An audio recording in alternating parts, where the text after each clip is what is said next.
बाजी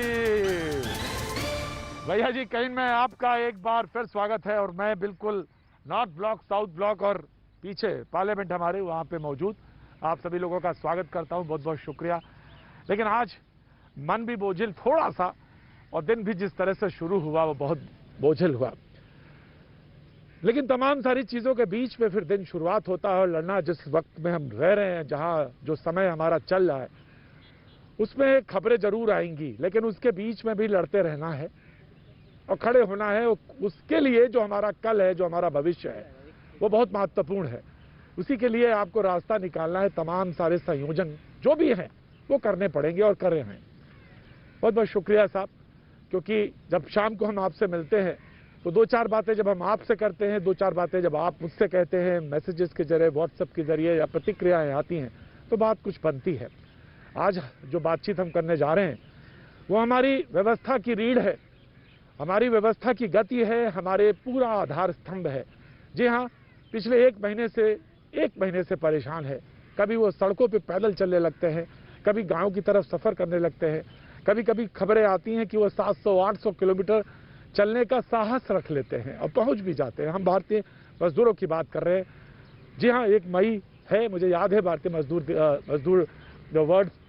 मजदूर दिवस होगा, वो हमें याद है अच्छी तरह से। लेकिन आज का जो मुख्य बातचीत का सिलसिला है वो यही है कि आखिर सारी सरकारों ने अपनी अपनी व्यवस्था की है, लेकिन जहां से सबसे ज़्यादा मजदूर आते हैं, जिस प्रदेश से, आखिर वो बेबस क्यों नजर आ रहा है? वो क्यों इस परेशानी में थोड़ा थोड़ा घबराता हुआ, कभी कहता है कि मेरे पास बसें नहीं है। हाँ जी, मैं बिहार की बात कर रहा हूँ। कभी कहता है बसें नहीं है, कभी कहता है कि ट्रेनों की व्यवस्था हो जानी चाहिए। इन तमाम सारे सवालों को और मजदूरों के सवालों को लेकर आज भैया जी कहीं में मैं हाजिर हूँ, और जो हमारे साथ में हमारे मेहमान हैं उनका भी मैं स्वागत करूँगा। लेकिन आज सबसे पहले, जब कल इरफान खान साहब को मैंने नमन किया था, आज जी हाँ, स्टार ऋषि कपूर साहब को नमन करता हूँ। अमरजीत जी आज हमारे साथ मौजूद भी हैं। अमरजीत जी मुंबई से आते हैं और फिल्म प्रमोशन बोर्ड से भी जुड़े हुए हैं। अमरजीत जी, आप क्योंकि फिल्म प्रमोशन से जुड़े हुए हैं लंबे समय से, तो हम यहाँ भैया जी कहीं के माध्यम से दोनों अभिनेताओं को, कल मैंने इरफान खान साहब को भी कहा, आज ऋषि कपूर जी को, इसीलिए थोड़ा सा जब आज खबर मिली, शुरुआत मैंने कही, तो वो यही बात थी। मैं उनको भी सैल्यूट करता हूँ, नमन करता हूँ। अमरजीत जी, आपका बहुत बहुत स्वागत है। मुंबई से हमारे साथ जुड़ रहे हैं, उत्तर भारतीयों के बड़े नेता हैं और हमारे साथ आज इसी कंसर्न को लेकर हमारे साथ जुड़े भी हैं। बहुत बहुत शुक्रिया, thank you so much. Danish Rizwan साहब हमारे साथ एक बार फिर से मौजूद हैं। पार्टी हम हैं और बिहार से आते हैं। आज बिहार का एक बहुत बड़ा मुद्दा जिसको हम लेकर आए हैं। बहुत बहुत शुक्रिया, thank you so much. LJP के प्रवक्ता हमारे साथ AK वाजपेयी जी हमारे साथ मौजूद है। बहुत बहुत शुक्रिया वाजपेयी साहब, बहुत बहुत शुक्रिया, थैंक यू। वकील भी हैं और पार्टी को रिप्रेजेंट करते हैं यहाँ पे एलजेपी को। बहुत बहुत शुक्रिया, thank you so much. Congress के प्रवक्ता गौरव वल्लभ जी हमारे साथ मौजूद हैं। बहुत बहुत शुक्रिया, थैंक यू सो मच। इनका परिचय ये है कि वो चार्टेड अकाउंटेंट भी हैं और अर्थव्यवस्था को समझते भी हैं और समझाने का साहस भी रखते हैं और बता भी सकते हैं। थैंक यू सो मच गौरव वल्लभ जी। और हमारे साथ बीजेपी के प्रखर प्रवक्ता शाहनवाज हुसैन साहब मौजूद हैं। थैंक यू सो मच, बहुत बहुत शुक्रिया। सबसे पहले मैं दानिश साहब मैं कहना चाहता हूँ आपसे, जब तमाम सारे लोग व्यवस्थाएं कर रहे हैं, तमाम व्यवस्थाएं हो रही हैं, तो ऐसे में बिहार का यह कहना कि हम नहीं कर पाएंगे या हमारे पास व्यवस्थाएं नहीं उतनी, तो ये थोड़ा सा लगा, क्योंकि यूपी ने कहा कि आप पैदल मत चलिए, हम आपके लिए तमाम सारी व्यवस्थाएं कर रहे हैं। उड़ीसा ने कहा, मध्य प्रदेश ने सबसे पहले कहा, उसे एक 9 मेंबर IAS की एक कमेटी बनाई, उसको मुख्यमंत्री खुद ऑब्जर्व करते हैं। लेकिन उड़ीसा में, पंजाब में सरकार ने कहा कि नहीं, हमारे जो धार्मिक श्रद्धालु जो हैं, बस हम उनको लेके आए हैं।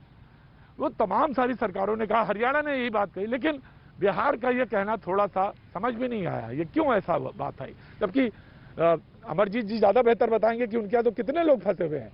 दानिश रिजवान साहब। प्रतीक भाई, हमारे नेता हमेशा एक गरीबों को लेकर एक शेर बोलते रहते हैं कि ये सत्ता का असर है या तेरे ईमा पे पहरे हैं, मेरी आवाज़ मध्यम है कि तेरे कान बहरे हैं, हवा और धूप खा पी कर गुजर कर लो अभी कुछ दिन, ये आश्वासन मिला है फिर तुम्हारे कल सुनहरे हैं। ये आश्वासन पिछले तकरीबन 1 महीने से बिहार की आवाम को मिलता रह रहा है। कभी प्रधानमंत्री नरेंद्र मोदी जी आकर कहते हैं कि जो जहां है वहीं ठहर जाए, कोरोना फैल रहा है। और कल एमएचए की तरफ से एक चिट्ठी जारी होती है और यह कहा जाता है कि जिनके जहां जो लोग फंसे हैं अपने लोगों को ले जाइए। और उसके आधे घंटे के बाद भारतीय जनता पार्टी के एक सीनियर नेता जो बिहार में डिप्टी चीफ मिनिस्टर है, वो खुले मन से कहते हैं कि हमारे पास कोई सुविधा नहीं है। यह बिहार की स्थिति है जहां डबल इंजन की सरकार है। भारतीय जनता पार्टी की केंद्र में भी सरकार है और राज्यों में बिहार में भी भारतीय जनता पार्टी सत्ता में बैठी हुई है, मलाई मार रही है, कहती है बिहार में सब कुछ बदल दिया, तस्वीर बदल दी। लेकिन हालात ये हैं कि इनके पास लोगों को बुलाने के लिए गाड़ियां तक मौजूद नहीं है और पूरे देश में बिहार के मजदूर बेचारे फंसे हुए हैं, तिल तिल तर कर मरने को मजबूर हो गए हैं। बिहार का एक मजदूर गिरिराज सिंह हिंदू ब्रांड नेता कहे जाते हैं, दिल्ली से पैदल आ रहा था, बनारस में भूख से तड़प कर मर गया, कोई पूछने वाला नहीं है। और आज एमएचए ने गाइडलाइन बनाई है। मुझे एक चीज समझ में नहीं आता है कि नरेंद्र मोदी जी कहते हैं कि एक भारत श्रेष्ठ भारत, ये कैसा एक भारत बना रहे हैं आप कि राज्य अलग अलग फैसले लेते हैं, राज्य अलग अलग तरीके से काम करते हैं। क्यों नहीं भारत सरकार की तरफ से यह गाइडलाइन होती है कि जो जहां है, जिस कंपनी का मजदूर है अगर फंसा है वो कंपनी भेजेगी और अगर नहीं भेजेगी तो हम मिनिस्ट्री ऑफ कॉर्पोरेट अफेयर्स से उनके रजिस्ट्रेशन को रद्द कर देंगे। ऐसा रेजोल्यूशन क्यों नहीं लाती है? आपने एक कानून बना दिया कि जो जहां है वहां से जाएगा, लेकिन सरकार ने स्पष्ट नहीं किया है कि जाएगा कि लाया जाएगा। सरकार कहती है सिर्फ और सिर्फ बसेस से आ सकते हैं, प्राइवेट गाड़ियों से नहीं आ सकते हैं। आखिर ये कैसी व्यवस्था है? क्या बिहार के लोगों के लिए आपने अलग कानून बना के रखा हुआ है और पूरे देश के लिए अलग कानून है? क्या बिहार के मजदूर जो देश के कोने कोने में जाकर के अपने पसीने से पूरे देश को सींचने का काम कर रहे हैं, अगर दिल्ली में बड़ी बड़ी इमारतें बनती है तो बिहार का वाजपेयी जी आ रहा हूं आपके पास, मैं वाजपेयी जी मैं आपके पास आ रहा हूं, वाजपेयी जी मैं आ रहा हूं, अमरजीत जी के पास जाना चाहता हूं। देखिए अमरजीत जी उत्तर भारतीयों के आप बड़े नेता हैं वहां पे, आप जी मैं वाजपेयी जी, मैं वाजपेयी जी ने कहना कि वो कुछ बोलना चाहते हैं, मैं आ रहा हूं अमरजीत जी, वाजपेयी जी कुछ कहना चाहते हैं जी। अब जी वाजपेयी जी देखिए अभी ये रिजवान साहब जो कह रहे हैं कि दिखता नहीं है, समझ नहीं आता है, देखिए ऐसा कुछ नहीं है। राजनीति में अगर साफ गोई से कोई बात कर दी जाए तो आप उसको अन्यथा ना लें। देखिए समस्या है, समस्या सबको समझ आ रही है, केंद्र को भी समझ आ रही है, राज्य को भी समझ आ रही है, लेकिन समस्या का समाधान भी निकालना है। देखिए आम हालात नहीं है। अरे वाजपेयी जी आप समस्या को खड़ा करके क्यों छोड़ देते हैं? किसी भी चीज बीच में ना बोलो, प्लीज बीच में ना बोलिए, प्लीज बीच में ना बोलिए। हैव सम बिहारियों के साथ राजनीति मत कीजिए, बिहारियों के साथ राजनीति मत कीजिए। आप बोल लीजिए ना, बिहारियों के साथ राजनीति मत कीजिए। आप हमारे गरीब मजदूरों के साथ राजनीति मत करिए। आप गरीब मजदूरों के साथ राजनीति मत कीजिए। आप बेचारे तिल तिल पर मरने पर विवश हो गए हैं, घर में रोटियां नहीं है, परिवार परेशान है, और आप भाषण दे रहे हैं यहाँ पे। शर्म नहीं आती आपकी निकम्मी सरकार को कि कभी रातों रात फैसला लेते हैं कि नोट बंद कर दिया, नोट नहीं चलेंगे, देश बंद कर दिया, देश नहीं चलेंगे। कुछ तमीज सीखिए ना, कुछ भी मैंने आपने बोल लिया, मेरा जवाब सुनोगे तब जवाब दोगे ना, बिना बीच में बोलते रहोगे। आप सुनो तब बोलो ना भाई, जवाब सुनोगे तब पता चलेगा ना आपको। दानिश जी जवाब आप इधर के भी कहेंगे, अरे जवाब है क्या आपके पास की जवाब देंगे आप? देखिए अरे जवाब दे रहे हैं, सुनो, मादा रखो सुनने का, हैव सम पेशेंस।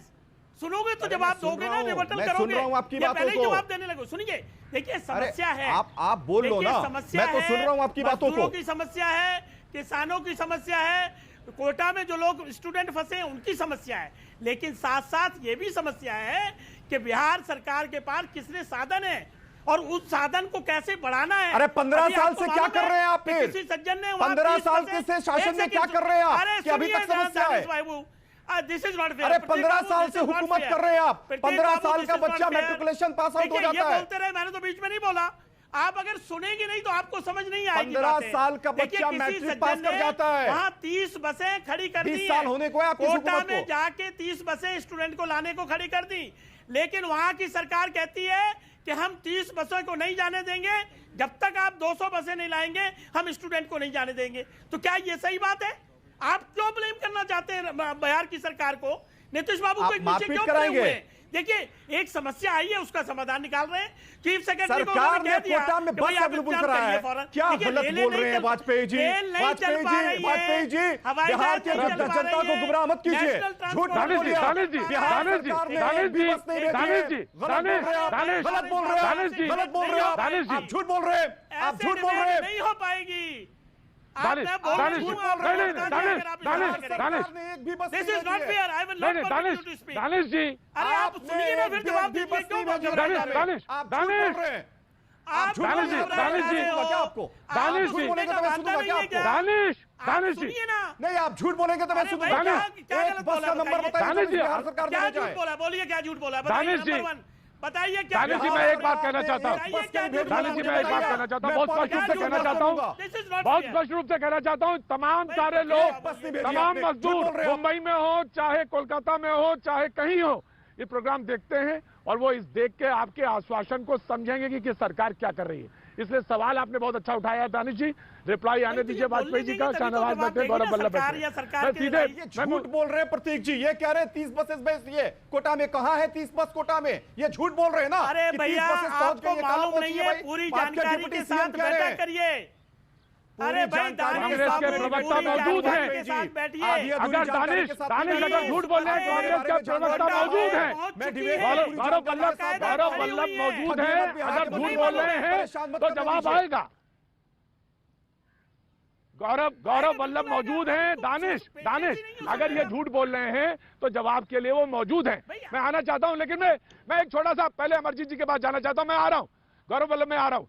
अमरजीत जी, एक छोटी सी, मैं कहता हूं बहुत लाचारी रही होगी कि एक किसी ने अफवाह उड़ाई मुंबई में, बांद्रा में करीबन 50,000 मजदूर आके इकट्ठा हो गए। मैं तो सिर्फ इतनी बात कह रहा हूं, मैं उत्तर भारत के, आप वहां मुंबई में रिप्रेजेंटेटिव हैं, जाने माने रिप्रेजेंटेटिव हैं, हर गली मोहल्ले में आपको जानता उत्तर भारतीय। मैं जानना चाहता हूं कि इस वक्त वहां पे मजदूर जो है उत्तर भारत का, वो क्या सोच रहा है, क्यों आना चाहता है, तो क्या अरेंजमेंट हो सकते हैं। क्योंकि जब छोटी सी अफवाह हुई तो 50,000 आ गए, लेकिन यहां से कोई भी गलत मैसेज नहीं जाना चाहिए। मैं जानना चाहता हूं इस समय वहां पर झोपड़पट्टियों पे क्या सोचा जा रहा है। अमरजीत जी, मैं जानना चाहता हूं।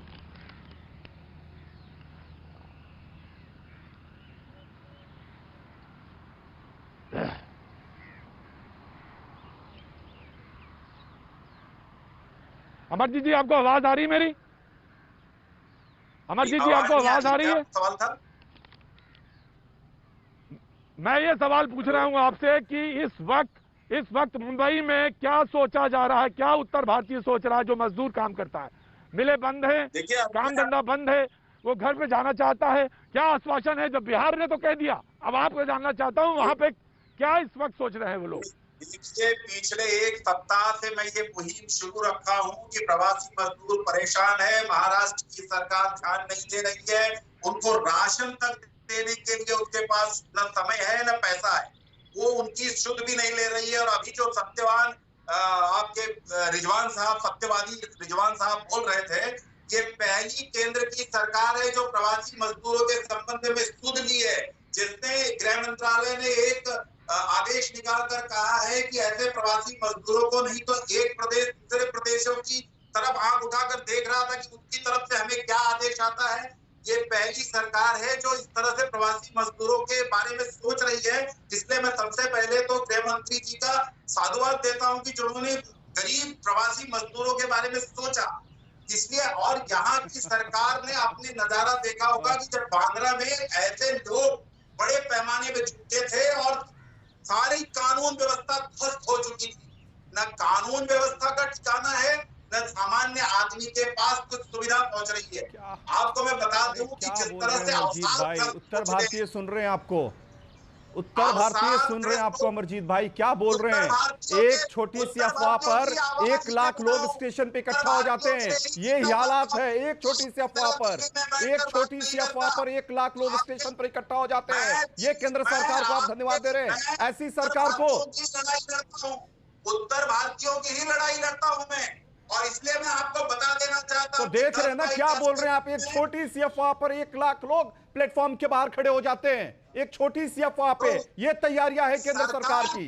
देखिए, एक चीज है, हम तमाम भारतीय हैं, हम तमाम भारतीयों का ये हमारी जवाबदेही बनती है कि कम से कम गरीब, मजदूर, मजलूम, इन लोगों की चिंता करें हम।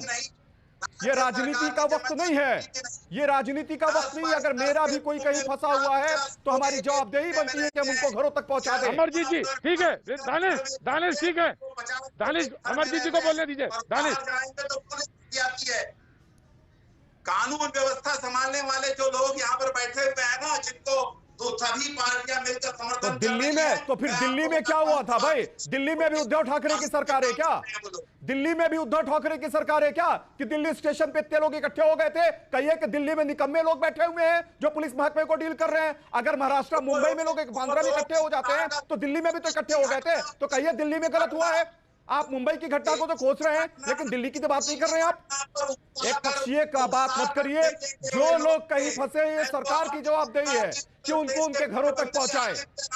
इस पर राजनीति नहीं होनी चाहिए। अमरजीत जी, जो लोग कहीं फंसे हैं, सरकार की जवाबदेही है। आज आप बिहार में देखिए क्या है, शिक्षक भूख से मर रहा है, कोई चिंता नहीं है किसी को। ये जो आपका शो है, बराबर हम देखते थे कि आप सड़क पे करते थे, अब स्टूडियो में है तो कम से कम। वाजपेयी जी ने कहा कि कोटा में 20 बसें गई, लेकिन सरकार ने कहा कि बसों का इंतजाम ज्यादा होना चाहिए। जवाब यहां से, क्योंकि वाजपेयी जी ने यह बात कही है और दानिश पे इसलिए सवाल उठाया। गौरव वल्लभ इसका क्लैरिफिकेशन देंगे जी।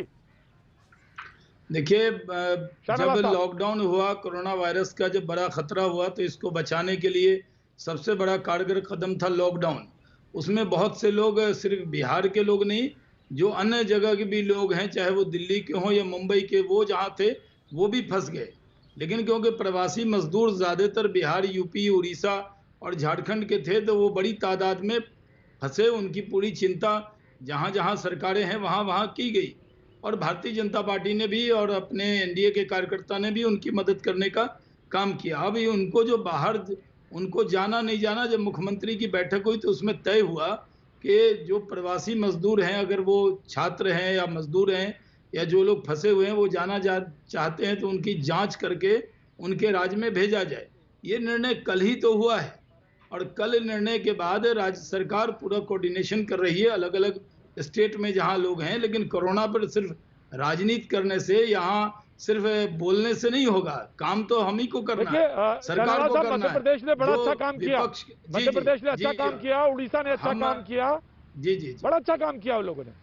हाँ, मैं यही कह रहा हूँ कि जैसे यूपी ने बड़ा अच्छा काम किया, मुख्यमंत्री ने खुद आदेश दिया, मुख्यमंत्री ने, जैसे मध्य प्रदेश ने किया, बिहार भी उसी रास्ते पर आगे बढ़कर अपने लोगों को कैसे वहां पहुंचाना, इस पर सरकार पूरी तरह काम कर रही है। कई जगह बसें भेजी गई है, कई लोग खुद साधन से आ रहे हैं, कई जगह हम लोग सहयोग कर भी रहे हैं, और कई जगह जहां राज्य में हमारी यूनिट है वो सहयोग कर रही है। जी गौरव वल्लभ जी, प्रतीक जी, मैं बड़े धैर्य से अपनी बारी का इंतजार कर रहा था। 25 तारीख से लॉकडाउन चालू हुआ, 25 मार्च से। कितने घंटे का नोटिस मिला? 2 घंटे 30 मिनट का। 2 घंटे 30 मिनट के नोटिस पे 40 दिन का लॉकडाउन। और इस दौरान क्या क्या हुआ? 11 करोड़ जो हमारे दिहाड़ी मजदूर है, जो माइग्रेंट लेबर्स है, उनके पास राशन कार्ड वहां का है नहीं, तो वहां की सरकारें राशन नहीं दे रही। हम कह रहे हैं राशन दो उनको, कोई बात नहीं, चुप्पी, एकदम चुप्पी साधे हुए। हम कह रहे हैं उनकी नौकरी नहीं है, उनको उनके खातों में पैसे डालो, तो पैसे नहीं डाले। सूरत में हो रही है, आनंद विहार में हमने देखा कि कितनी बड़ी घटना हुई, 5 लाख से ज्यादा मजदूर इकट्ठा हो गए। अभी मैं वाजपेयी साहब को सुन रहा था, मैं उनकी बहुत इज्जत करता हूँ। वाजपेयी साहब ने कहा साधन नहीं है। अरे लानत है ऐसी सरकार पे जो अपने लोगों के लिए बस बेच के उनके घर तक उनको नहीं पहुंचा सके। ये साधन नहीं है तो सरकार को एक क्षण भी अपने पद पर रहने का प्रयास कर रही है। राज्य सरकार बोलती है साधन नहीं है, शर्म आनी चाहिए ऐसी राज्य सरकारों पर। बिहार के मुख्यमंत्री बोलते हैं नहीं, बस से नहीं ट्रेन से भेजेंगे। अरे ट्रेन से हमको क्या बोल रहे हो? आप फोन करो रेल मंत्री को, ट्रेन चालू करो। तो एक देखिए, कांग्रेस पार्टी का काम है आलोचना करना, हर बात पे शर्म आनी चाहिए। कांग्रेस पार्टी को शर्म आनी चाहिए कि नहीं? आपने आलोचना के अलावा कुछ किया है क्या? गौरव वल्लभ जी, आपने आलोचना के अलावा कुछ किया क्या? उपाय सुझाइए। कर देना, आलोचना मैं कह रहा हूँ उपाय सुझाइए।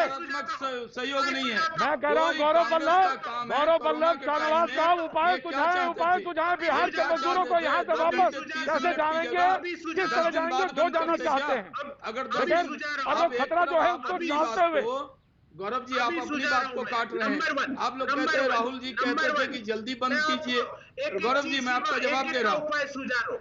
नहीं, मैं जवाब दे रहा हूँ ना, जो मुझे प्रतीक जी ने कहा जवाब देने का। आप सिर्फ आलोचना करेंगे या आप लोगों का यहाँ जहाँ राज्य सरकार है वहाँ पर आपने महाराष्ट्र की घटना हो या राजस्थान की घटना हो, वहाँ आपकी सरकार है ही कि नहीं? आपकी सरकार है ना गौरव जी? शाहनवाज जी सुनिए, शाहनवाज जी गौरव वल्लभ को सुन लेते हैं। शाहनवाज जी गौरव वल्लभ को सुन लेते हैं। गौरव वल्लभ कुछ कहना चाहते हैं। जी ठीक है, गौरव वल्लभ कुछ सुनना चाहते हैं। गौरव वल्लभ कुछ कहना चाहते हैं। Gaurav Vallabh ji make a point. Gaurav Vallabh make a point and Shahnawaz will respond. Number one Vajpayee ji ने रिस्पॉन्ड। क्या करना चाहिए ये बताइए, तुरंत क्या करना चाहिए ये बताएं।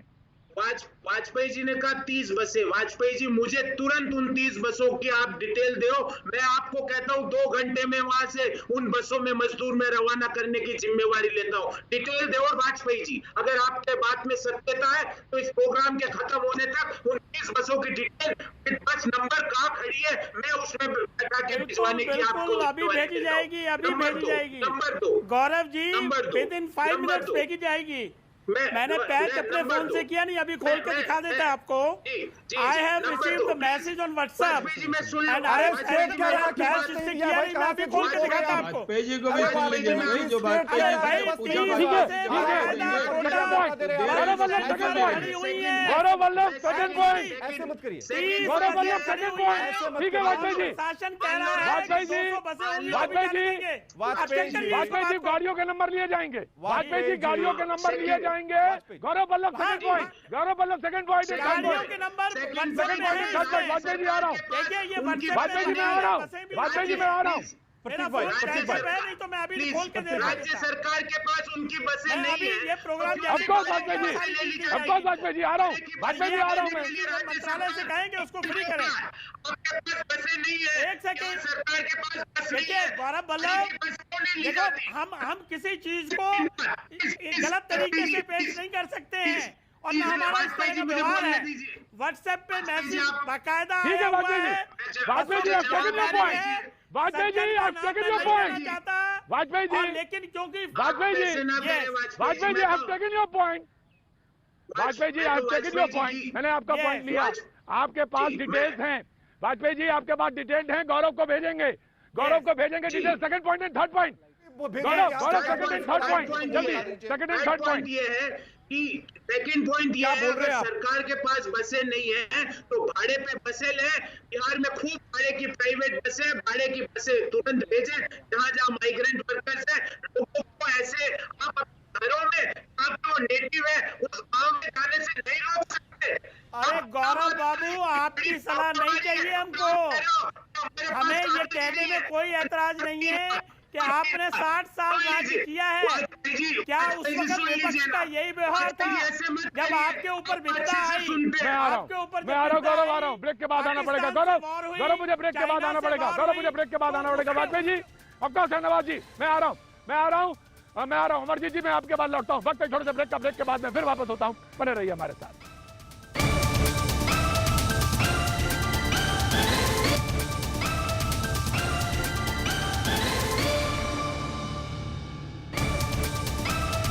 भैया जी कहीं में आपका एक बार फिर स्वागत है और मैं मौजूद यहाँ पे बातचीत के सिलसिले को शुरू करने के लिए। ब्रेक पे जब मैं गया तो बहस यहाँ पर आकर रुकी थी कि गौरव वल्लभ कांग्रेस के जो प्रवक्ता थे उन्होंने कहा कि वाजपेयी जी जो एलजेपी के नेता हैं, प्रवक्ता हैं, हमारे साथ मौजूद है, वो लिस्ट दें कौन से 20 गाड़ियां वहाँ पे राजस्थान में जयपुर जो गई थी, सॉरी कोटा गई थी और उसमें छात्रों को आने नहीं दिया गया, बिहार के छात्रों को आने नहीं दिया गया, उसका नाम और डिटेल्स दें।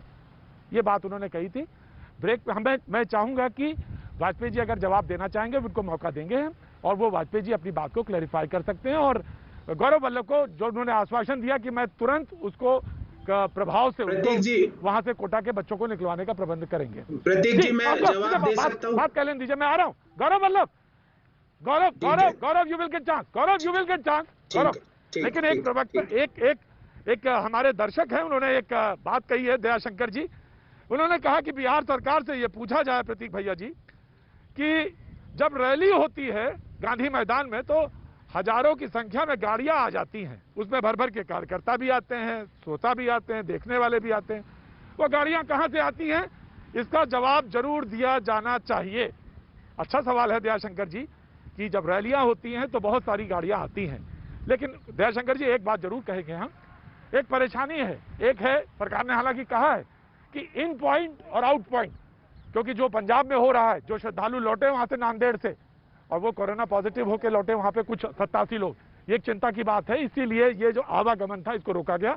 लेकिन आपका जहां तक गाड़ियों का सवाल था वो ठीक है, जायज सवाल है। गौरव वल्लभ, आपकी बात शुरू होती है, second point and third point आप क्लियर करिए। गौरव।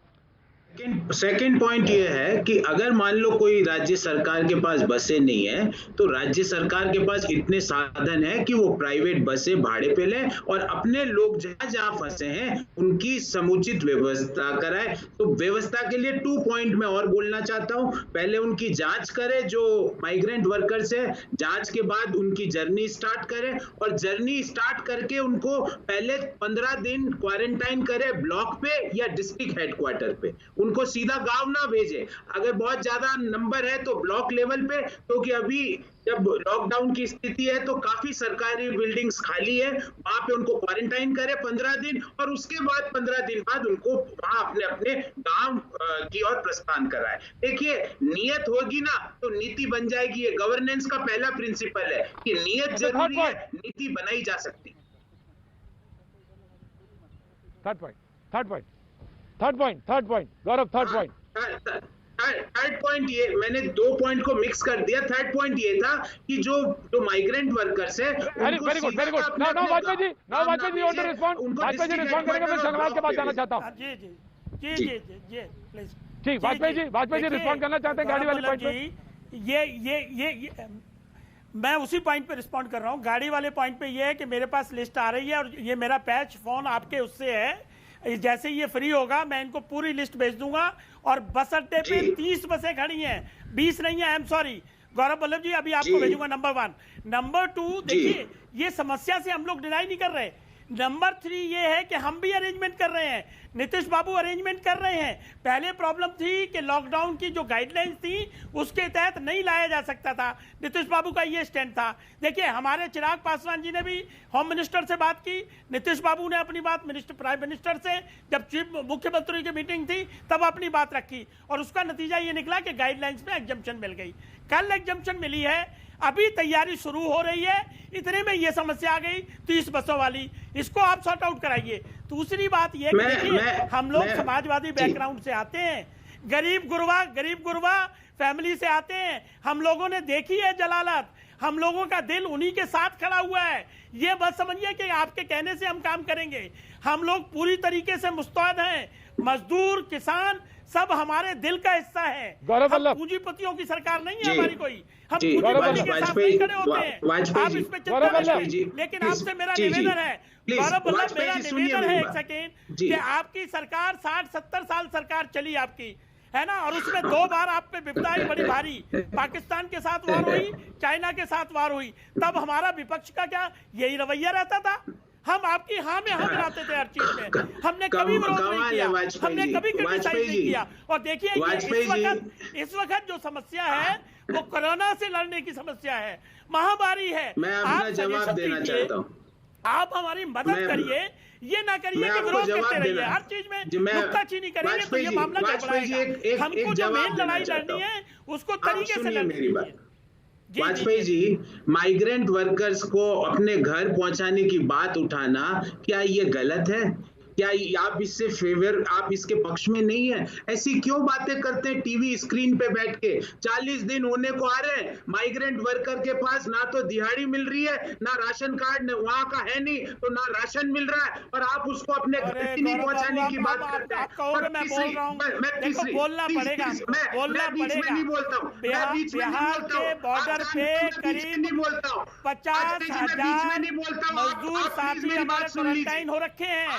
आप प्लीज ऐसे मत करिए, मेरी बात सुन लीजिए, फिर मैं आपकी बात सुनूंगा। You give me chance, Prateek Babu, you must give me answer to reply. तो अब मैं बिल्कुल टाइम दूंगा, बिल्कुल टाइम दूंगा। जो माइग्रेंट वर्कर्स है, जिनके कारण शहरों में व्यवस्थाएं हैं, शहरों में जो 24 घंटे सप्लाई होती है, घरों पे डिलीवरी होती है प्रोडक्ट की, ये वही लोग हैं, ये मेहनतकश लोग हैं हमारे यूपी, बिहार, झारखंड के। आप कह रहे हो हमारे पास नहीं, ठीक है, मैं आ रहा हूँ वाजपेयी जी, आ रहा हूँ। फिर भाड़ा नहीं है तो एक सेकंड में रिप्लाई करने दीजिए प्लीज। वाजपेयी जी मैं आ रहा हूँ, वाजपेयी जी आ रहा हूँ। वाजपेयी जी जवाब दे, बहुत जल्दी स्टॉप जाओ। प्रतीक जी, वाजपेयी जी ठीक है, गौरव पॉइंट, गौरव सुनो, अमरजीत जी आ रहा हूँ मैं, अमरजीत जी आ रहा हूँ, सबसे ज्यादा अच्छा बात आप बताएंगे। मैं आ रहा हूँ, मैं आ रहा हूँ सर, आ रहा हूँ दिया नंबर 1। मैं दानिश आ रहा हूँ, दानिश आ रहा हूँ।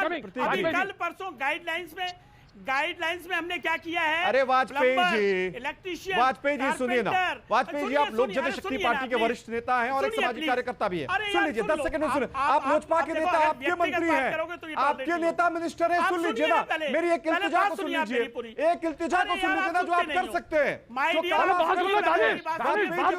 कर सकते हैं जो काम देखिए, आप बिहार के 3 बड़े बिहार से 3 लोग आते हैं आज पैनल में है, बिहार से 3 लोग आज पैनल में हैं। सबसे कम, अगर सबसे कम कोई बोला है तो वो शाहनवाज साहब है, शाहनवाज साहब।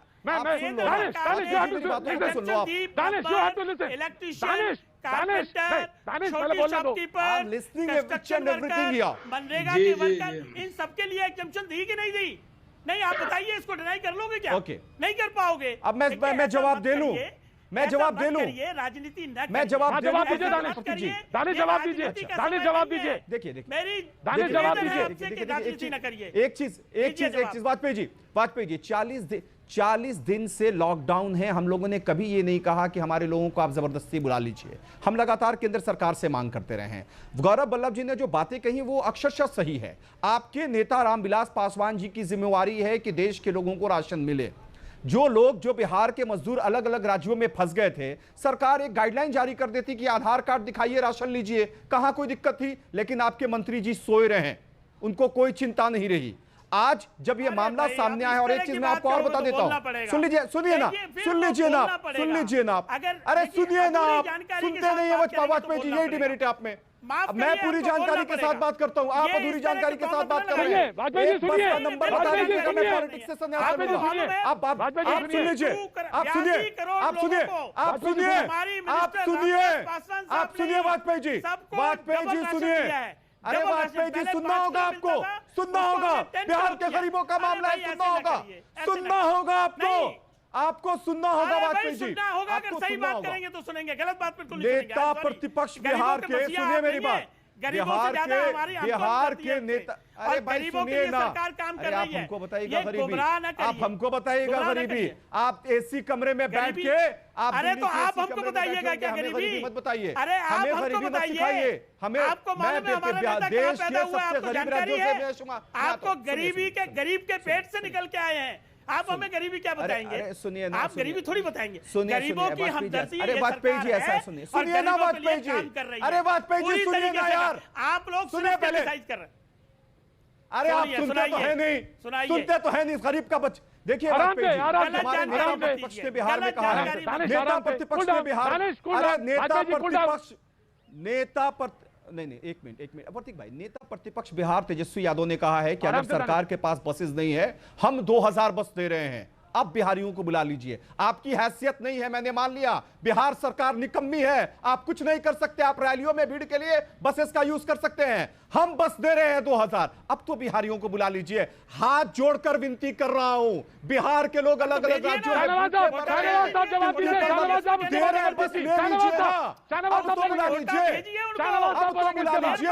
नेता प्रतिपक्ष 2000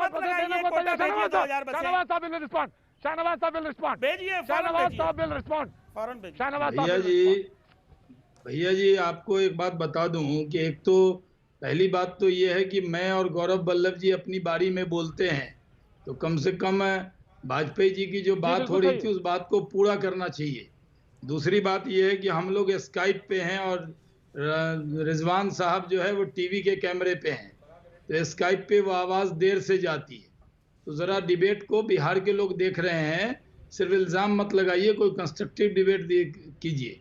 अभी क्या है कि ये प्रोग्राम देख रहे हैं, सुबह से मुझे भी बहुत सारे फ़ोन आए कि जब कल परमिशन हुआ है तो कैसे जाना है, क्या उपाय है। तो उसके लिए जो गाइडलाइन हुई है, जो सुझाव के तौर पर गौरव जी ने दिया, वो पहले ही गृह मंत्रालय ने कहा है जो लोग भी आएंगे उनकी स्क्रीनिंग होगी, बस सैनिटाइज होगा, फिर वो जहाँ जाएंगे वहाँ उनकी जांच होगी। जांच के बाद अगर उसमें कोई ऐसा शक में किसी पे शक होगा तो ऐसे लोगों को क्वारंटाइन किया जाएगा। 2000 बसें प्रतिपक्ष हाँ, देना ये मैं इस चाहता पे है। आ रहा हूँ सर। 2000 बसें प्रतिपक्ष देना चाहता है। हाँ, मैं कह रहा हूँ साहब, अरे क्या देंगे वो हमें भी पता है। जो लोग हवाई जहाज में केक काटते हैं वो क्या 2000 बस देने की बात करेंगे जन्मदिन मनाने वाले? ये सब बातें हैं। बातों का क्या है भाई रिजवान साहब, आप अपनी पार्टी से कहते तो मैं बात भी करता आपसे। अब आरजेडी के लोग कह रहे हैं ये दे देंगे, हम चांद लाके देंगे, हम तारे देंगे। करना नीतीश कुमार जी को है, वही करेंगे। हम केंद्र सरकार में हैं, आप तो सीधे नकार दे रहे हैं ना शहनवाज भाई। लीजिए ना आप बड़े भाई हैं, भेज रहे आप हैं तो तो सीधे देना नकार दे रहे हैं ना सर। रिजवान साहब लिस्ट भेजिए ना बस। हम तो देने को तैयार है, आप ले लीजिए ना। वो अरे भाई भाई एक बात सुन लीजिए, मैं एक बात कहता हूँ। मैं ये कह रहा हूँ कि कल ये निर्णय हुआ जो लॉकडाउन का मैं गौरव वल्लभ जी का जवाब तो दे दूं, कांग्रेस के प्रवक्ता हैं तो बीजेपी के प्रवक्ता का जवाब तो जाना चाहिए ना उनको। उन्होंने कहा 2 घंटे 30 मिनट दिया, लॉकडाउन कर दिया। भाई अगर हमने लॉकडाउन नहीं किया होता तो ये अमेरिका और इटली बन जाता। हमने इटली बनने से रोका भारत को। शुक्रिया अदा कीजिए अपने देश के प्रधानमंत्री के सूझबूझ का।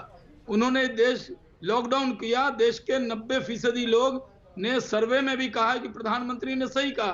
कांग्रेस पार्टी रोज सिर्फ रोज आलोचना करती है, रोज एक ट्वीट करती है, रोज एक बयान देती है।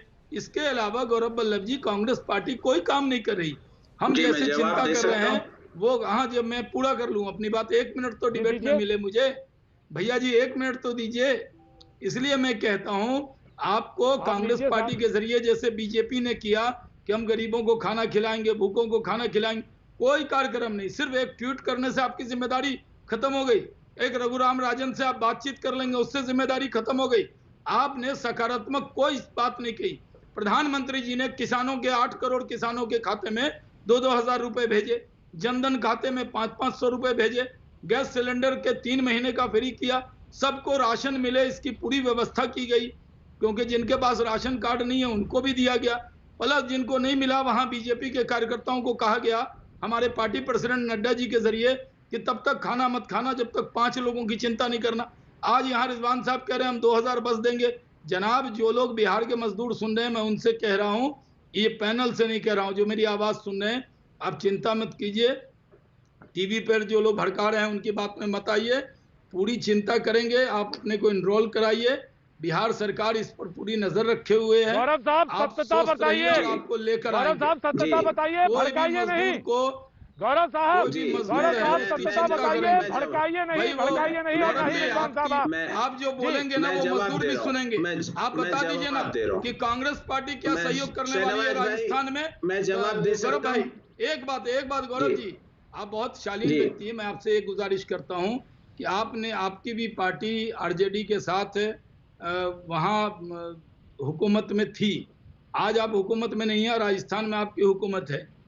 आप ये बताइए कि कांग्रेस पार्टी ने भी, सरकार ने कोई निर्णय किया है कि राजस्थान से ही और महाराष्ट्र दोनों जगह आपकी सरकार है, आप क्या कुछ लोगों को भेजने वाले हैं? अगर कोई प्लान है तो मजदूर सुन रहे हैं, कोई राजनीति नहीं है। अब छोड़ लीजिए राजनीति, बहस हो गई। मैं आपको बिल्कुल जी शहनवाज भाई, मैं आपको पूरी जिम्मेवारी से बताता हूं, राजस्थान सरकार की राजस्थान रोडवेज की बसें ऑलरेडी निकल चुकी है। शहनवाज भाई आप तो बोल रहे हैं प्लान, हम कह रहे हैं निकल चुकी है। और जो आपने गृह मंत्रालय का नोटिफिकेशन, अरे नोटिफिकेशन कागज से लोग नहीं आएंगे सर, आपकी नीयत नहीं है, इसलिए आप नीति को लेते ही नहीं हो। आपकी नीयत नहीं है कि आपके लोगों को, आप बिहार के लोगों को लेके आ सको। गौरव जी कंस्ट्रक्टिव बताइए ना सर, प्रोफेसर साहब कंस्ट्रक्टिव बताइए ना क्या कर रहे हैं, बताइए। सुन रहे हैं, बता रहा हूँ। आप सबसे पहले तो आपके बिहार के पास, सरकार के पास बसें नहीं है तो भाड़े की बसें ले। दूसरा बात मैं बार बार कह रहा हूं कि जिला और ब्लॉक हेडक्वार्टर पे उन मजदूरों को लाएं, 15 दिन क्वारंटाइन रखें और फिर उनको अपने अपने गांव या उनका जो कस्बा है वहां जाने की अनुमति दें सर। और तीसरी बात, 11 करोड़ लोग, शहनवाज भाई सुनिएगा, 11 करोड़ लोगों के पास राशन कार्ड नहीं है। क्या 500 रुपए से वो 40 दिन का भोजन कर सकते हैं क्या शहनवाज भाई? तो बताइएगा। अरे भाई, मैंने तो महिला बहनों के सवाल है, मैं आता हूँ, वो मैं बताया, आता हूँ गौरव, मैंने ये बताया 11 करोड़ लोगों के पास राशन कार्ड नहीं है। ये सवाल है, ऐसा सवाल है। मैं गौरव, मैं नहीं है, 11 करोड़ लोगों के पास राशन कार्ड नहीं है गौरव। या आपने, गौरव वल्लभ ने, कांग्रेस के प्रवक्ता ने यह सवाल पूछा, इसी सवाल पे मैं लौटूंगा। अमरजीत जी भी हमारे साथ लगातार बने हुए हैं मुंबई से, उत्तर भारतीयों के बड़े नेता। मैं लौटता हूं और उनका भी सवाल लूंगा। वक्त छोटे से ब्रेक का।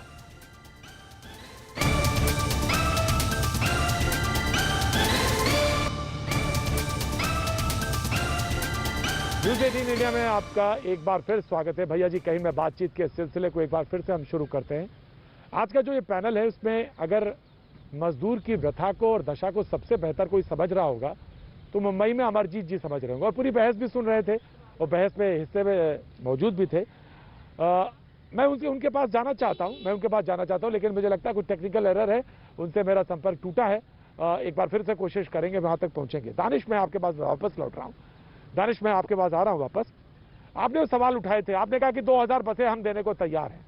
सवाल है बसों का नहीं है, सवाल यह है मैनेजमेंट। और इससे सबसे बड़ी समस्या है कि कोरोना का ये जो महामारी है, जो एपिडेमिक है, वो इतनी विकराल रूप से सामने खड़ी है। हालांकि मैं एक बात जरूर कहूंगा, और ये पॉइंट मैं उनकी तरफ रेज करना चाहता हूं, खासतौर से जो गौरव वल्लभ है, कि जो रिकवरी रेट है 25.18 है रिकवरी रेट, जो इस समय हिंदुस्तान की है, और स्वास्थ्य मंत्रालय के मुताबिक सबसे अच्छा रेट है ये इस समय। लेकिन सवाल यह कि ऐसे में भारतीय मजदूर, जो मजदूर फंसे हुए हैं, उन मजदूरों को लाने के लिए जो तमाम स्टेट्स में फंसे हैं, उनका इन पॉइंट आउट पॉइंट जो मैनेजमेंट है, वो एक बड़ी समस्या है।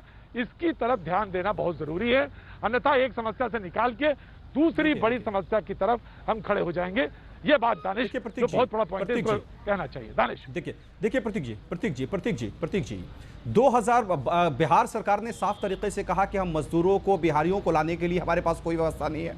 हमने कह दिया कि हम 2000 बसेस दे रहे हैं। बिहार सरकार ये भी कह दे कि क्वारंटाइन सेंटर भी हम नहीं बना सकते हैं, वह भी अपोजिशन कर देगा, हम उसके लिए भी तैयार हैं। ये सरेंडर तो करें। ये हमें पता है कि 15 साल से ये सिर्फ और सिर्फ राजनीति कर रहे हैं, अपना घर भर रहे हैं। सर सुन लीजिए, नहीं तो ये व्यवस्था, अगर ये अप्रोच रखेंगे आप, हम वो भी व्यवस्था करने को तैयार हैं। ये कोई बात नहीं दानिश, ये दानिश कोई बात नहीं भाई। नहीं दानिश, अभी गौरव वल्लभ ने, हम तैयार हैं, तो ये कहा, इन्होंने कहा कि हमने 62 का वॉर देखा, हमने 75 की वॉर देखी, हमने हमेशा कंस्ट्रक्टिव अप्रोच रखी। तो कंस्ट्रक्टिव अप्रोच ये है कि पहले वो फेल हो, पहले नीतीश बाबू फेल हो, सरेंडर करें, तब हम आगे आएंगे। कोई फेल होने वाले नहीं है, हम फेल होने वाले नहीं है। मेरी बात वो नहीं है, मेरी बात मतलब वो नहीं है, मेरा मतलब वो नहीं है, मेरा मतलब वो नहीं। देखिए हमारा स्पष्ट, सुनिए एक मिनट, हमारा स्पष्ट कहना है कि आपने कहा कि 2000 में हमारे पास व्यवस्था नहीं, हमने 2000 बसेस दे दिया। आप हमें बताइए ना कि विपक्ष क्या कर सकता है। विपक्ष को आप जो कहिएगा, अगर मुख्यमंत्री चाहते हैं कि बिहारियों को हम दिल्ली से बुला लेंगे सीएम हाउस में आकर के विपक्ष के नेता झाड़ू दें, हम झाड़ू देने को तैयार हैं, उनकी साफ सफाई करने को तैयार हैं, लेकिन कम से कम बिहारियों के मान सम्मान को, बिहारियों को बचा लीजिए ना। हम आपके मुख्यमंत्री जी, हम आपके घर में झाड़ू दे देंगे, आपके घर में साफ सफाई कर लेंगे, लेकिन कम से कम बिहारियों को बुला लीजिए। खजाने पे तो झाड़ू दे दिया था आपके गठबंधन ने।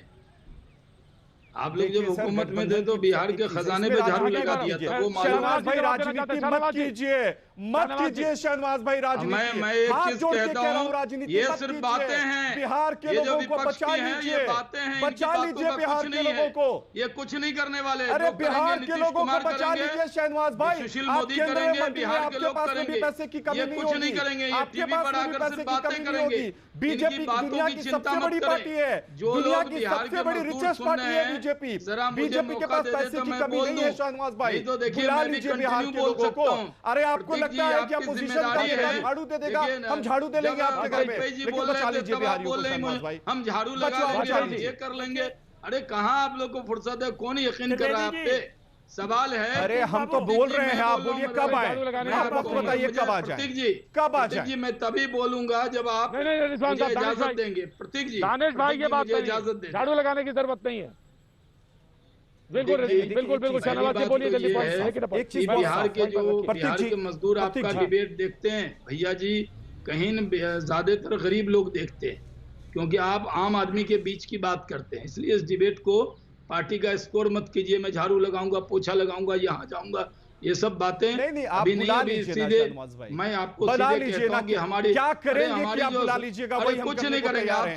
आपसे न कुछ होने वाला है, ना हम आपसे आप कहने जो वाले हैं। कहिए हम करने जो को कुछ तैयार है, करेंगे बुला हम ही लीजिए। करेंगे। हम बिहार राजनीति की कहाँ जनता कर, ने हम आपका लोगों को सहयोग सरकार करने में को दिया तैयार है। हैं, अभी हम तक आपका हम लोगों ने सहयोग ये करने कहा को था, तैयार है। क्या हम लोगों करें ने क्या कहा बुला था कि लीजिएगा, हम ये लॉकडाउन हमें का पूरी बताइए। तरह पालन हम लोग किया, क्या करें कि बिहार आप के उन्हें बुला लोगों की लीजिएगा, जान ये मुझे बचाई। बता दीजिए। आप कुछ मत करें, आप लोग बोलना बंद कर दें, ये गौरव, बहुत बड़ा एहसान करेंगे बिहार पर। अरे आप कुछ लोग करेंगे सिर्फ नहीं, हमें बोल-बोल कर करने माहौल नहीं खराब देंगे करते हैं, शहनवाज ये बोलना आप बंद कर दें, करेंगे बस यही नहीं और हमें गुजारिश है करने नहीं देंगे। आपसे गुजारिश यही है। अरे सुशील मोदी जी सिर्फ को जो कहिए कि मैं सुशील कोई मोदी जी को हल्की कहिए, बात नहीं करना सुशील मोदी चाहता, जी को कहिए लेकिन कि बिहार कहे- में कहावत है कि गाल बजाने से नहीं होगा। नीतीश कुमार बराबर कहते हैं अरे कि गाल कौन बजाने बजा से रहा है? नहीं बिहार होगा, की काम जनता और करने बिहार से के होगा। लोग देख रहे हैं। इसलिए मैं कह रहा हूँ कल नीतीश आपकी कुमार जी सरकार ने सरेंडर कर हर- दिया कि हम बिहारियों को सुनिए, नहीं बुलाएंगे। अरे भाई आप बात तो सुन ले जनाब। कल आप आपकी सुन तो लें, सरकार आप- ने सरेंडर कर दिया आप- कि हम मजदूरों आप के नहीं JDU हैं, में- हम JDU में अरबपतियों रहे के लोग आपके हैं, नेता अरबपतियों को बिहार वहीं में से बुला निकले सकते हुए हैं, हैं। मजदूरों को नहीं आप बुलाएंगे। NDA में रहे ठीक है हैं, दानिश, क्या दानिश हो ठीक गया है है आपको? दानिश, थोड़ा सुन शाहनवाज जी को लेना पॉइंट जनाब, आप सुन पॉइंट लें। रखने दो। दानिश पॉइंट रखने दो शाहनवाज जी को, जल्दी जल्दी। देखिए मैं ये कह रहा हूँ कि अभी केंद्र सरकार और ये मिलकर करीब हम 37,000 तो शिविर चल रहे थे, 14 लाख के करीब लोग उसके अंदर थे। 1.34 करोड़ से अधिक लोगों को राहत शिविर में मदद की गई। 80 करोड़ लोग जो 2/3 आबादी है उनको 5 किलो आटा चावल और दाल, इसकी व्यवस्था हम लोगों ने की। अब जो ये नई परिस्थिति आई है प्रतीक जी कि जो मजदूर जहाँ भी फंसे हुए हैं उसकी व्यवस्था भी राज्य सरकार बातचीत करके राज्यों से बात करके निकाल रही है। सिर्फ यहाँ इमोशनल जो भी बात बोल रहे हैं ना, आपका प्रोग्राम बहुत गंभीरता से देख रहे हैं। कल भी जब मैं भैया जी कहीं में आया था उसके बाद मुझे 10 फोन आया, शाहनवाज जी आप बोल रहे थे क्या इंतजाम होगा क्या नहीं होगा। तो ये सिर्फ बात करने से नहीं होगा, हम राज्य सरकार में हैं, हम राज्यों से बात करके, क्योंकि खाली बस बिहार से वहाँ जाएगी फिर आएगी। हम जिस राज्य में हमारे मजदूर हैं उन राज्य से तालमेल करेंगे, कोऑर्डिनेट करेंगे, अपने लोगों को बुलाने की पूरी कोशिश करेंगे, किसी को नहीं छोड़ेंगे, किसी का भी सहयोग, कोई भी अगर सहयोग करेगा जरूर सहयोग लेंगे, लेकिन सिर्फ जबानी बिहार में आएगी तो जबानी जाएगी। अरे मैं कह रहा हूँ ना, हमारे पास बाकी राज्यों से भी सहयोग लेंगे। प्रतीक जी, हमारे पास जितनी क्षमता, प्रतीक जी, लेकिन मैंने एक सवाल उठाया कि 11 करोड़ जो दिहाड़ी मजदूर है उनके पास उस स्टेट जहाँ पे वो काम करते हैं वहाँ का राशन कार्ड नहीं है, उनको राशन नहीं मिला। प्लीज सुनिए, जिनके पास राशन नहीं है उनको भी मिला है। सुन लीजिए, प्लीज सुन लीजिए, प्लीज सुन लीजिए। 80 करोड़ तो उनके पास राशन कार्ड नहीं है तो उनके जनधन खाते में आपने कह रहे 500 रुपए हमने जमा कराए, 40 दिन में 500 अलग-अलग 12.5। अरे भाई किसानों को 500 पे पकड़ लिया। प्रोफेसर साहब आपने 500 पकड़ लिया, 2,000 किसान के खाते में डाले, वो नहीं बोल रहे हैं। मेरे पास तो शहनवाज भाई सारे आंकड़े हैं, आपने 500 रुपए उनके खाते में जरा करा है। तो मैं आपसे एक चीज पूछना चाहता हूँ शहनवाज भाई, आपको लगता है कि एक मजदूर प्रतिदिन 12.5 रुपए में दोनों टाइम खाना खा सकता है क्या? नहीं, किसानों को सुनिए ना, मैंने एक मिसाल दिया कि जनधन खाते में बहनों को पैसा दिया, किसानों को 8 करोड़ किसानों को पैसा दिया, 2,000 रुपए दिया, वो तो नहीं बोलेंगे आप। किसानों के खाते में जो पैसा डाला वो गौरव जी जानबूझकर आप नहीं बोलेंगे, मैं जानता हूँ। भाई मैं आपसे ऐसे नहीं, मैं तो आपकी इज्जत करता हूँ, बीच में ना बोले। दूसरी बात आपने कहा हम 5 लोगों को खिलाते हैं, प्रतिदिन हम 5 लोगों को परिवार को खाना खिलाते हैं, हमारे राष्ट्रीय अध्यक्ष ने कहा। शहनवाज भाई आप भी भाजपा के, आज आपने किन 5 परिवारों को खिलाया, नाम बताइए आप चैनल पे। हाँ ये मैं बता देता हूँ, सुनिए। अरे सुनिए साहब, अरे ये सुनिए, आज मैं बता देता हूँ, ये देखिए प्रतीक जी, जो आज सामान पहुंचा है। गौरव, आज आपने 2 चैलेंज दिए हैं। मैं पहुंचा देता हूं। गौरव, आज आपने 2 चैलेंज दे दिए। एक तो वाजपेयी जी को चैलेंज दे दिया, गांधीनगर में एक तो आपने वाजपेयी जी को चैलेंज दे दिया कि 20% पता बताइए, और दूसरा शहनवाज साहब को नहीं। आज हमने श्रीनिवास महतो सुभाष नगर दिल्ली में फोन नंबर देता हूँ, 6 आदमी 12 मैं बता रहा हूँ। आज J13 हर्ष कन्हैया नगर नॉर्थ वेस्ट मेट्रो के स्टेशन के पास 9 किसान 9 आदमी को रुकिए, मैं फोन नंबर देता हूँ। प्रतीक जी, मैं गौरव जी को बोल रहा हूँ, इन्होंने मुझे बोला तो मैं आपको बोल रहा हूँ, नहीं बोल दीजिए। आज मैंने नगर में 10 लोगों को नहीं मैं दे रहा हूँ ना जी, आज का लिस्ट दे रहा हूँ। गौरव जी, प्रतीक जी, मैं गौरव जी को जवाब दे रहा हूँ, मुझे देने दीजिए। इन्होंने चुनौती दी, मैं आपको अभी जवाब भेज रहा हूँ, फोन नंबर के साथ गौरव जी को भी भेजूंगा। देखिए, रमजान में जो लोग थे उनको दिए, उसके अलावा मुझे मालूम है रमजान पे कोई झूठ नहीं बोलता। आज सुनिए शहनवाज साहब, रमजान पे प्रतीक जी का नाम ले रहे हैं, प्रतीक जी, नहीं बोलेंगे। मैंने जो आज आपको ये जिनका मैंने भेजा है, मैं उसका लिस्ट देने को तैयार हूँ। मेरे यहाँ भागलपुर के मैं ये अगर ठीक है जी, मैं अभी आपके नंबर पर SMS कर रहा हूँ और फोन नंबर के साथ कर रहा हूँ। वे हम कांग्रेस के लोगों की तरह और अन्य विपक्षी की तरह गाल नहीं बजाते हैं, हम सेवा करते हैं। आज हमने कम से कम 100 लोगों की चिंता की है। क्या बात करते हैं आप लोग? हमारे क्षेत्र के जो लोग हैं उनकी चिंता की हमने। हम आपको अभी के नंबर पे आपको पढ़ना पड़ेगा। मैंने जो आज गौरव जी ने मुझे कहा भेजा, आज हमने 100 से ज्यादा लोगों को खाने का सामान भेजा, राशन भिजवाया। मैं उसकी लिस्ट आपको अभी मैसेज कर रहा हूँ। साहब, गौरव वल्लभ जी, अमरजीत जी यहाँ पे मौजूद है। बिल्कुल बहस के अंतिम समय में मैं आपके पास जाना चाहता हूँ। वास्तव में जो विकास है, वास्तव में जो परेशानी है वो महाराष्ट्र में, मुंबई में क्या कुछ परेशानी वो बताने के लिए मौजूद है। हम सब लोगों की फिक्र कर रहे हैं। अमरजीत जी, हमारे सेवा का खोल उड़ाएंगे आप लोग। चाहता हूँ मैं, अमरजीत जी, मैं भेज रहा हूँ आपको। नहीं, कोई नहीं, पर्सनल नहीं, don't make it personal. Amarjeet ji, sir मैं भेज रहा हूँ आपको, है इस समय वहाँ मुंबई में क्लस्टर्स में, बताइए। सर मैं भेज रहा हूँ बोलने का मौका क्या लंबे समय तक दिया, वो यही बताते रहे कि कैसे यहाँ से जाके क्वारंटीन करना पड़ेगा। मैं आपको बता दूं, किसी मजदूर को कोरोना नहीं होगा, क्योंकि ये बड़े लोगों की बीमारी है। और इसलिए जब आदमी यहाँ से जाएगा, वो तो गृह मंत्रालय का जो आदेश है उसमें ही लिखा हुआ है कि कैसे कैसे करना है। जो आदमी मुंबई शहर में रहता है, एक कमरे में 10-10 लोग रहते हैं, जैसा मैंने पहले भी कहा आपको। और ऐसे में किसी के घर में लाइट नहीं है, लाइट है तो पंखा नहीं है, और ऐसे समय में वो आदमी रहता है, भूख से बिलख रहा है, अवसादग्रस्त है। आप कहते हैं अपने घर में रहें, बच्चों के साथ खेलें, परिवार के साथ समय बिताएं। उसके साथ परिवार यहाँ नहीं है, परिवार उसका अपने गांव में है। मैं आपके माध्यम से उत्तर प्रदेश के मुख्यमंत्री को मानता हूं, जो 72 साल की जो ये समस्या है, वास्तव में प्रवासियों की जो दर्द है कि उनको वहां नौकरी नहीं मिली, लेकिन इसलिए यहाँ आए, मुंबई में, दिल्ली में, कलकत्ता गए।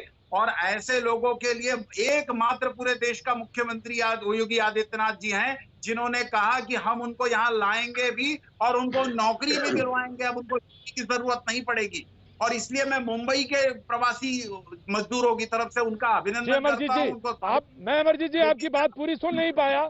अमरजीत जी मैं आप क्योंकि उत्तर भारतीय वहां पे दुख दर्द समझते हैं, मैं आज आपकी बात पूरी सुन नहीं पाया, पूरी बात नहीं आई डिबेट में। लेकिन मैं आपसे वादा करता हूं, मैं एक बार फिर आपको डिबेट में अंदर लेके आऊंगा, बातचीत का सिलसिला जोड़ेंगे। तमाम वो गेस्ट जो मौजूद हैं उन सबका बहुत बहुत शुक्रिया। कल फिर होगी मुलाकात। आज अभी बस सिर्फ इतना।